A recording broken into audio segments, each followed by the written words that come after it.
Bien, bonjour à tous. Donc, je propose qu'on continue sur notre lancée avec ce qu'on avait fait. Donc, souvenez-vous, dans la dernière vidéo, j'ai fait un premier exemple de preuve par récurrence très très simple. Et donc, ce que je propose qu'on fasse, c'est qu'on continue avec un autre exemple un peu plus complexe, mais quoi qu'il en soit, très très classique. Alors, imaginons qu'on va éprouver. Donc, l'énoncé, c'est montrer que a priori, disons, la somme pour i qui va de 1 jusqu'à n di, ça c'est égal à n fois n plus 1 sur 2. Ok.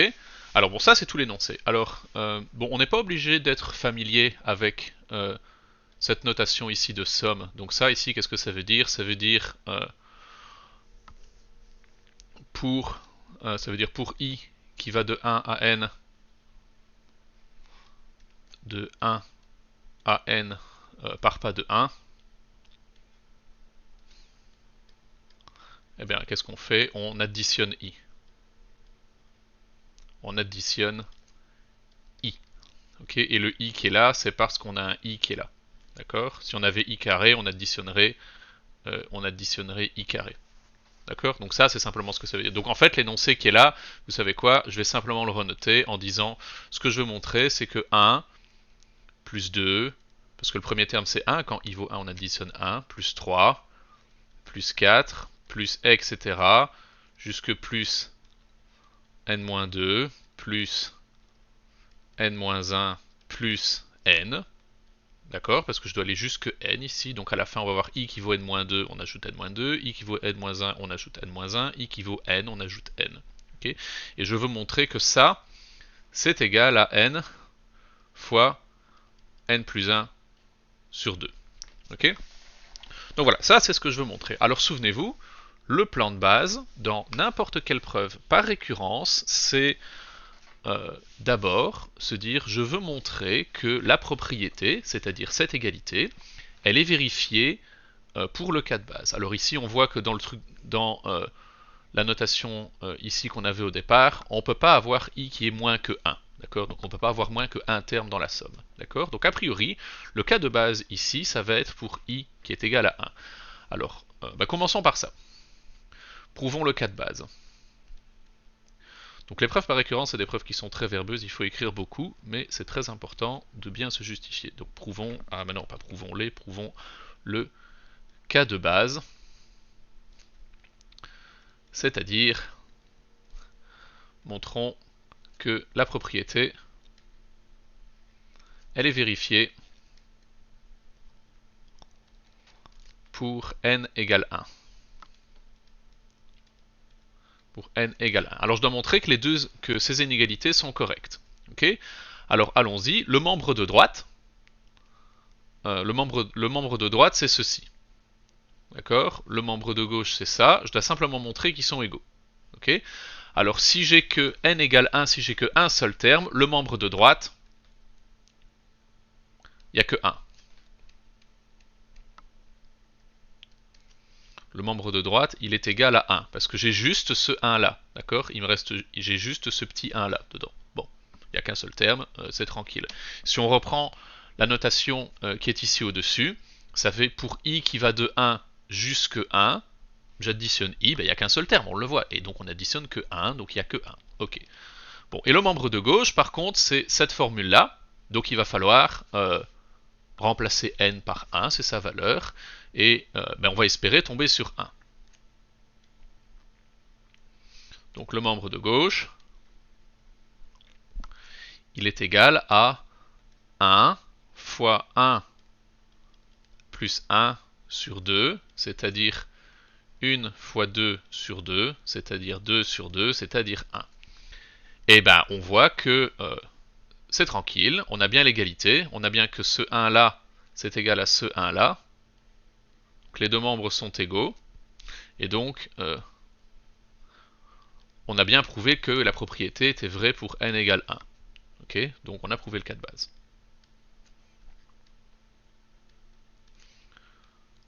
On a prouvé le cas de base parce qu'on a bien montré que c'était correct en fait, que la somme pour i qui va de 1 à n, c'est bien égal à n fois n plus 1 sur 2 si n est égal à 1. on a prouvé le cas de base. Bon, ok. Et ça, en général, c'est l'étape la plus facile dans une preuve par récurrence. Bien. Alors maintenant, il faut continuer sur notre lancée. Souvenez-vous, la deuxième étape, dans toute preuve par récurrence, c'est de faire une hypothèse de récurrence. Donc on va supposer que la propriété est vraie pour un certain cas, et on va montrer que sous cette hypothèse, elle est également vraie pour k plus 1. D'accord? Donc souvenez-vous l'exemple avec l'échelle. Je vais supposer que je suis capable de montrer jusqu'au kème échelon, et sous cette hypothèse, eh bien alors je veux montrer que je suis capable de monter jusqu'au k plus 1e échelon, ce qui me permettra de prouver en fait que je peux monter arbitrairement haut. Alors ici, allons-y. Donc faisons ça formellement. Donc supposons que la propriété, elle est vraie pour un certain cas,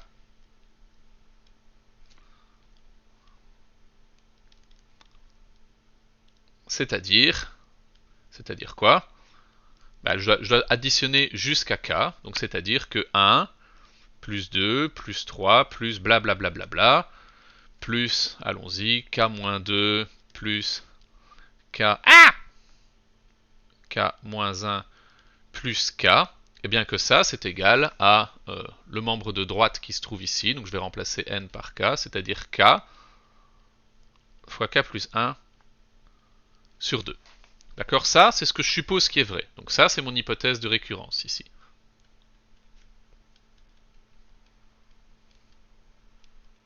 C'est ce que je suppose vrai. Et je vais essayer de montrer que sous cette hypothèse, eh bien, en fait, je suis capable de prouver la propriété pour k plus 1. Et donc l'objectif, c'est montrons que la propriété, elle est vraie pour k plus 1, c'est-à-dire, donc la même chose, mais je m'arrête à k plus 1, c'est-à-dire que 1, plus 2, plus 3, plus blablabla, plus k-2, plus k-1, plus k, plus k plus 1, c'est égal à le membre de droite, donc je remplace n par k plus 1, donc je vais avoir k plus 1 fois, alors n plus 1, donc là ça fait k plus 1 plus 1, donc k plus 1 plus 1, ça fait k plus 2, le tout sur 2. Ok, le tout sur 2, c'est le 2 qu'on avait là. Bon, eh ben on va essayer. Donc le but du jeu maintenant, ça va être de prendre cette partie ici, de développer et d'essayer de tomber là-dessus. D'accord? Bon. Alors, comment est-ce qu'on va tirer notre plan? Ben, on va essayer, d'accord? Et on va voir ce qu'on peut faire. Alors, souvenez-vous que quand on fait ce genre de preuve par récurrence, à un moment donné, il va falloir se servir de l'hypothèse de récurrence. Donc, c'est souvent une extrêmement bonne idée de tout faire pour arriver à extraire l'hypothèse de récurrence de notre développement. Alors, voyons voir comment on va tirer notre plan. Donc nous, qu'est-ce qu'on a? On a que, on va essayer de développer cette grande somme ici qui se trouve à droite. On va essayer de développer ça. 1, plus 2, plus 3, plus blablabla, jusque plus, je ne vais pas tout recopier parce que j'ai un peu la flemme, je vous avoue, plus k plus 1.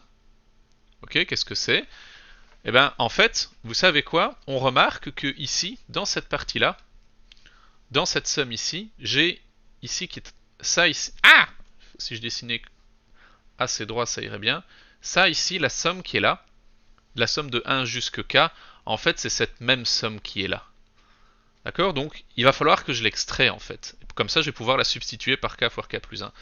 Alors ça, en fait, du coup, je vais mettre une grosse parenthèse un peu superflue dans un premier temps pour le faire sortir. Donc ça, c'est égal à du coup 1, plus 2, plus blablabla, jusque plus k. Je ferme ma parenthèse, et il me reste que mon petit k plus 1 qui reste ici. D'accord? Et ça, ici, on va pouvoir le substituer par hypothèse de récurrence. Pourquoi? Parce que j'ai supposé, et c'est le noyau de la preuve, que 1 plus 2 plus blablabla jusque k, c'était égal à k fois k plus 1 sur 2. C'est mon hypothèse de récurrence, et donc je vais m'en servir ici. Ok? Donc je vais me servir de mon hypothèse de récurrence, et donc en montrant que, en fait, ça, c'est égal à, j'ai fait la supposition que 1 plus 2 plus blablabla jusque k c'était égal à k fois k plus 1 sur 2, donc je vais remplacer. k fois k plus 1 sur 2, d'accord? Et il me reste le vieux k plus 1 qui traîne là, d'accord? Ça, j'en ai toujours rien fait. Alors, on va essayer de mettre en évidence, d'accord? Ici, je peux mettre en évidence par k plus 1, d'accord? Donc, mettons en évidence par k plus 1. Donc, je vais avoir k plus 1 fois quoi? Donc, à gauche, il me reste k sur 2, et à droite, il me reste 1, d'accord?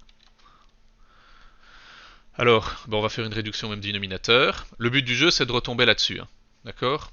Alors, on a k plus 1, donc ça ici, c'est k sur 2 plus 2 sur 2, ça fait k plus 2 sur 2, d'accord? Donc ça fait k plus 1 fois k sur 2, 1 c'est 2 sur 2. Donc fois ici k plus 2, le tout sur 2. Ok? Et là, du coup, je peux faire sortir le 1,5, c'est tout à fait permis. Et donc ça, c'est la même chose au final que k plus 1 fois k plus 2 sur 2. Et regardez, en fait, on a bien travaillé parce que ça ici, c'est la même chose que ça ici.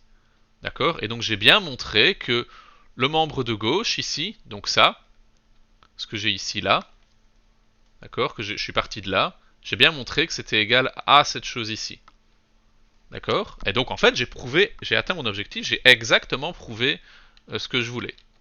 D'accord? Bah, du coup ça conclut l'étape de récurrence, hein, mes poulets. Donc on a bien montré, on a bien prouvé l'étape de récurrence. Et le cas de base, parce qu'on l'avait fait juste avant. Et quand on a prouvé le cas de base et l'étape de récurrence, eh ben, ça prouve la propriété dans son entièreté. Et donc, on a aussi bien prouvé la propriété. Donc voilà. Et ceci, du coup, conclut la preuve. Ok? Donc souvenez-vous, si je fais un résumé de tout ce qu'on a fait, donc j'ai une espèce de grosse propriété, je sais pas où elle sort, d'où elle sort, mais je m'en fous complètement, ça fait partie de l'énoncé, et je dois prouver que c'est vrai, donc j'ai une égalité.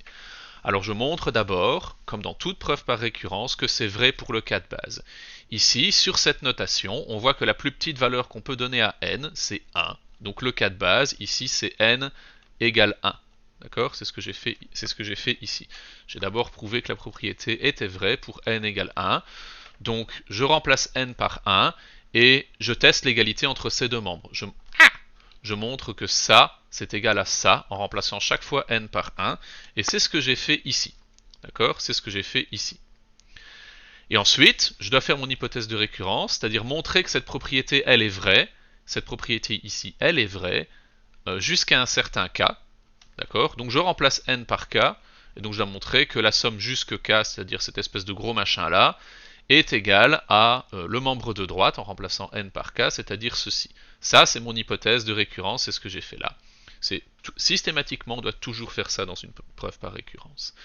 Et ensuite, sous cette hypothèse, c'est-à-dire je vais supposer que c'est vrai et tenter de m'en servir, eh bien, je dois montrer que c'est vrai pour k plus 1, et alors je recommence le même topo qu'avant, donc je remplace ici dans mes trucs de base n par k plus 1, donc j'ai la somme jusque k plus 1, c'est ce gros machin là, ce truc ici, d'accord? Et alors je veux montrer que c'est égal au membre de droite, donc je remplace n par k plus 1, donc c'est égal à ce truc-là. Voilà, ça c'est l'objectif. Et après, on développe le membre de gauche, ce truc-là. Je dois toujours me servir de mon étape de récurrence, d'accord, de mon hypothèse de récurrence. Donc ici, j'ai fait quelque chose d'un peu superflu pour que ce soit bien clair. J'ai mis une paire de parenthèses pour qu'on voit bien que cette chose ici, c'était égal à, c'était exactement l'hypothèse de récurrence que j'avais là, ce qui m'a permis de substituer ceci par